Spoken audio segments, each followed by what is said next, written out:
Welcome, welcome. Well, the Mets coming off a very, I'd say, wild win against the Nationals, winning 9-7 tonight. And we got some very important things to talk about. We got the trade deadline quickly approaching. And you know what? The Mets coming off a June that has catapulted the team back into the playoff hunt. Very, very, very important. Okay, first off, I want to say this is very, very significant. Brandon Nimmo, I wish you well. For everyone, I'm pretty sure most people know Brandon Nimmo. He fainted. He hit his head. He was in the bathroom. His stomach was hurting. Next thing he knew, he was on the floor waking up from a fainting incident. He had some tests. They came back negative, but they're still not sure what is going on with Brandon. Brandon, I got to say, I was thinking about this today. I got out of my three favorite players on the Mets, and you can kind of play along. Who are your three favorite players?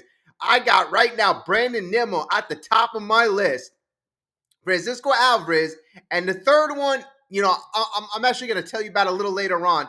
But my two solid picks right now are Brandon Nimmo and Francisco Alvarez. Both those guys are significant cogs to us, and they are going to be important. So we need Brandon healthy. So we wish you the best here from Dominant Mets Nation.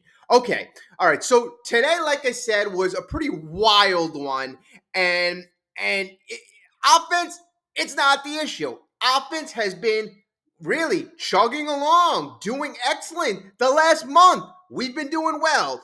Over the weekend, we lost 2 out of 3 from the Astros, and my commentary on that is, you know what? We had opportunities. We had opportunities. Errors were made. There were times where we could have really capitalized. We scored enough runs, but you know what? We were playing against a team who was in the AL championship game like almost every single year, a team that's battle tested. We're a team that's up and coming. So after winning on Friday, after having those good feelings, we needed just one more win to have like a phenomenal, outstanding weekend. It didn't come. It wasn't meant to be. Our biggest our biggest weakness was exposed, our Achilles heel.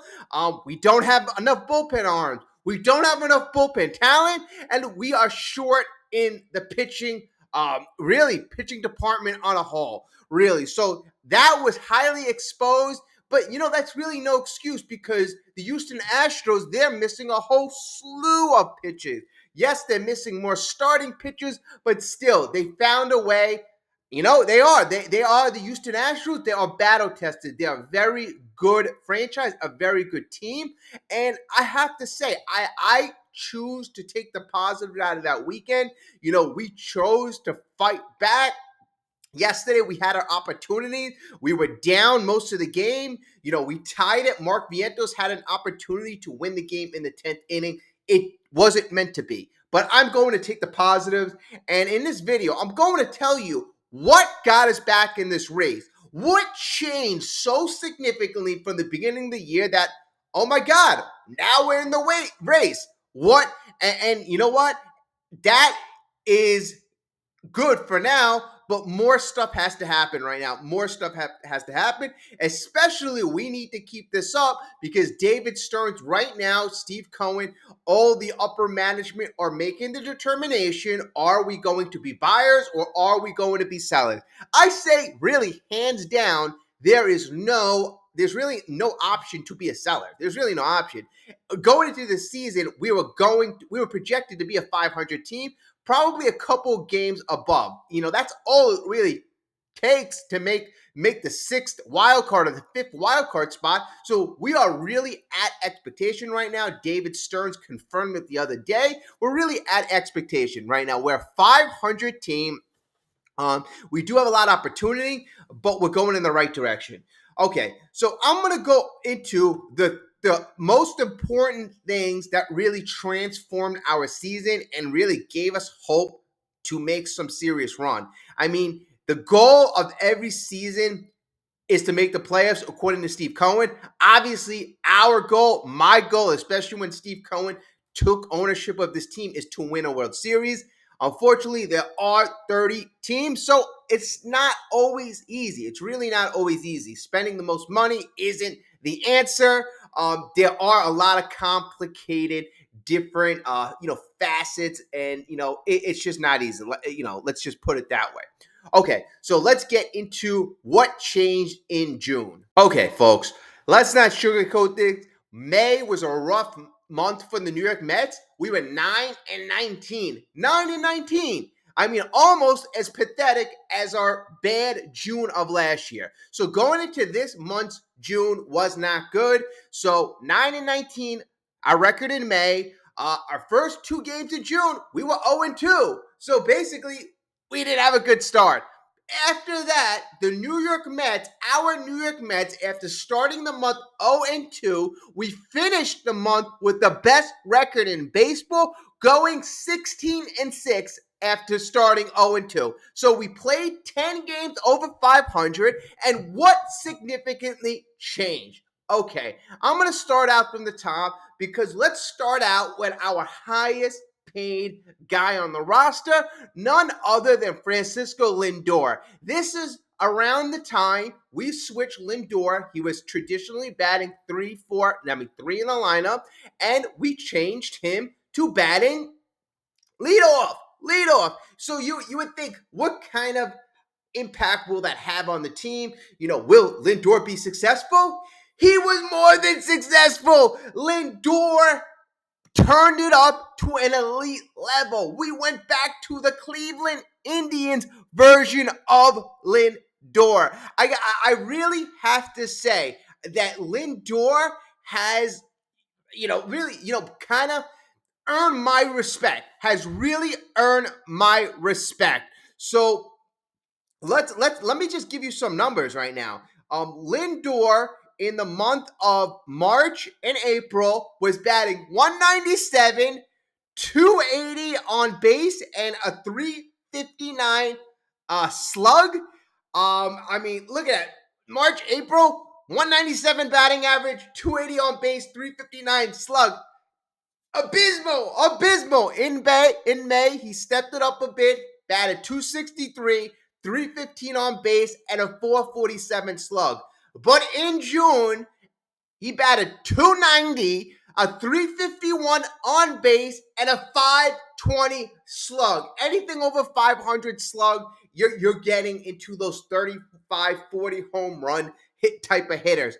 Anything over 350 on base, you are getting into an elite on base guy, and his batting average, which was 290, is also elite. So Francisco Lindor was able to set the tone at the top of the lineup and be a dynamic hitter, the type of hitter that we pay $34 million a year to, and that is the guy that we currently have at the top of the lineup. So it is so important to keep Francisco going, and these are the numbers that kind of really showed up on paper.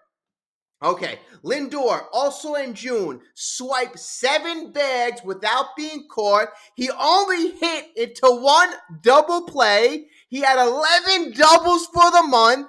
To put that in full context, the average MLB shortstop in June had a slash line of 254 average, 317 on base, and a 407 slug. So Francisco Lindor was well above the average. He was elite. He was an elite shortstop in the month of June. Now, it's yet to be seen. Is he going to be able to carry that elite production throughout the rest of the year? Because our player hopes almost hinge on a guy like Francisco Lindor keeping up that production. I mean, if you look at like our, championship teams in the past, well, let's just go back to 2015. We had a guy like Granderson who was able to hit home runs. He was able to get on base. He was a leader. He was a guy who produced, a guy who did different things at the top of the lineup. And Lindor right now is much better than that. It's always important for you to have a guy who could set the tone successfully.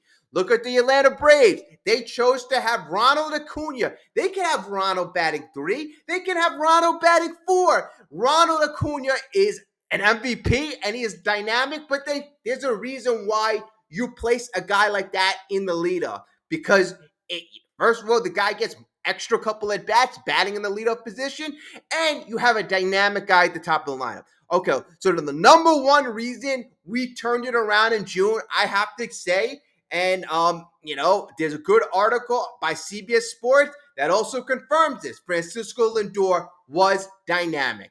Okay, so the number 2 reason is we've had a couple of our young bats take it to the next level, and we're looking at you, Francisco Alvarez. We're looking at you, Mark Vientos.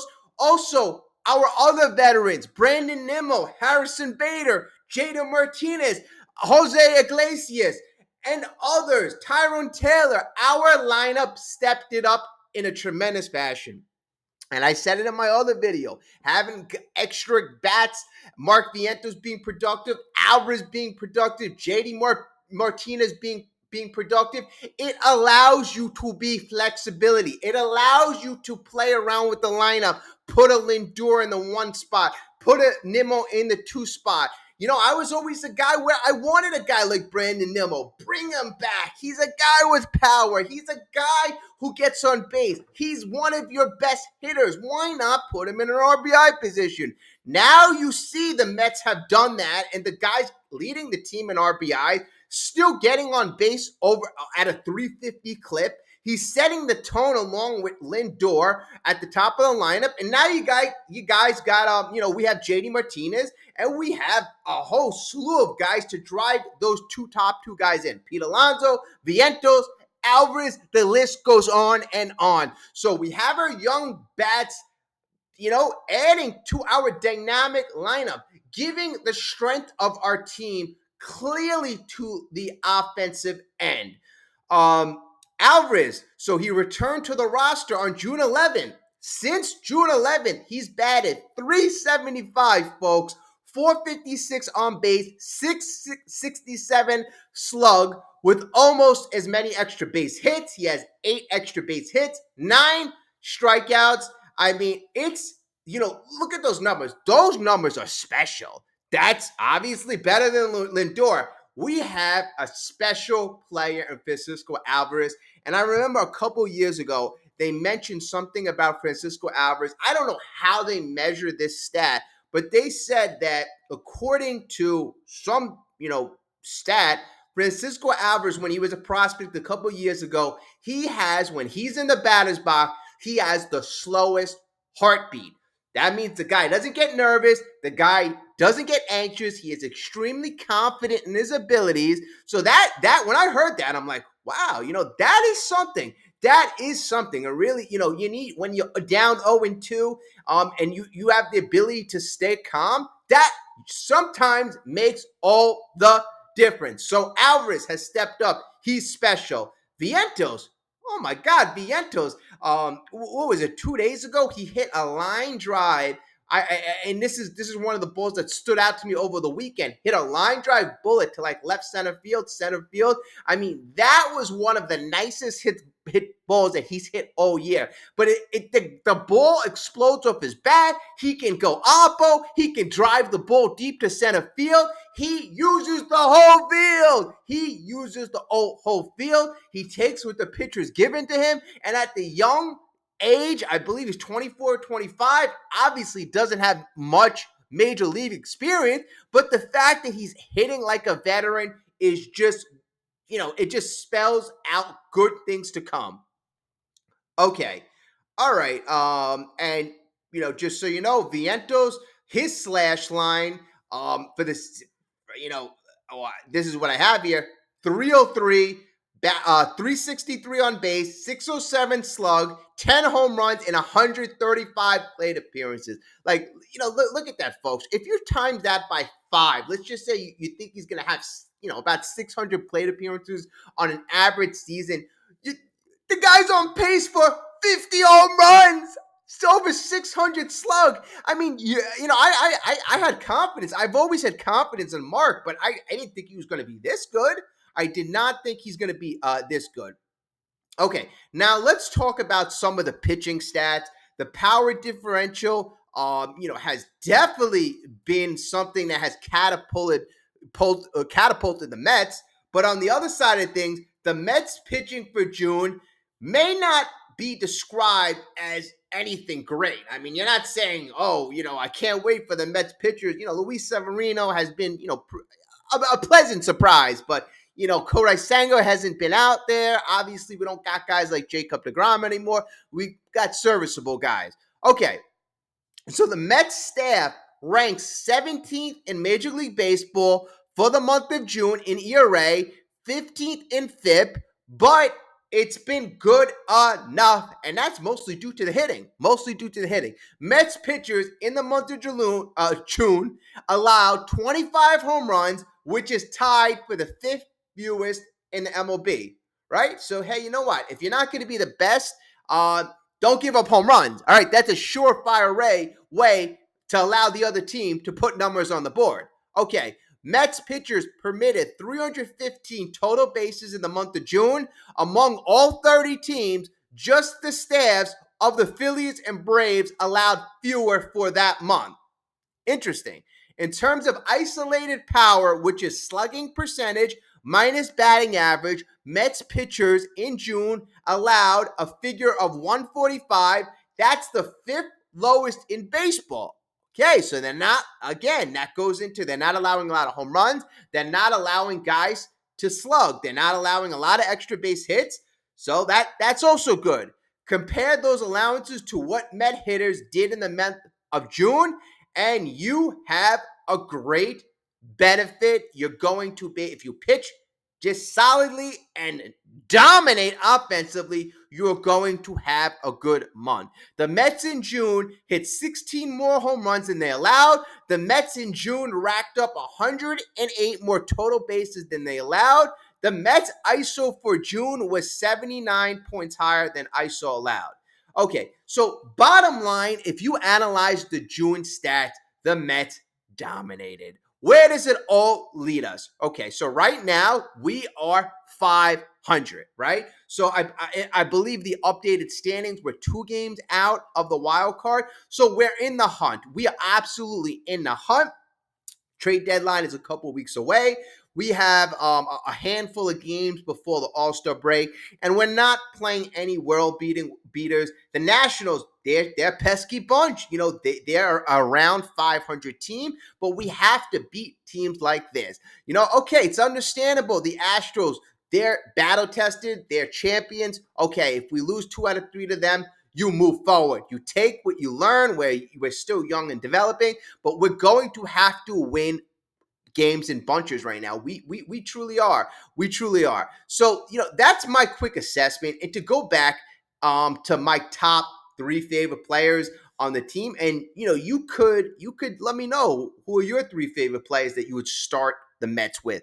I got Nimmo, Francisco Alvarez, and my third guy is tough. If I have to stay right now, there's not really a pitcher right now where I'm like, oh boy, I gotta take, Kodai Senga, unfortunately, is injured. I'm not sure if I would start a team with him, but I guess I would have to go with Lindor right now. Another guy that probably might be my number 3, maybe after he comes up to the majors and he shows that he can dominate, would be a guy like Christian Scott. But I don't like guys just because they have gaudy numbers.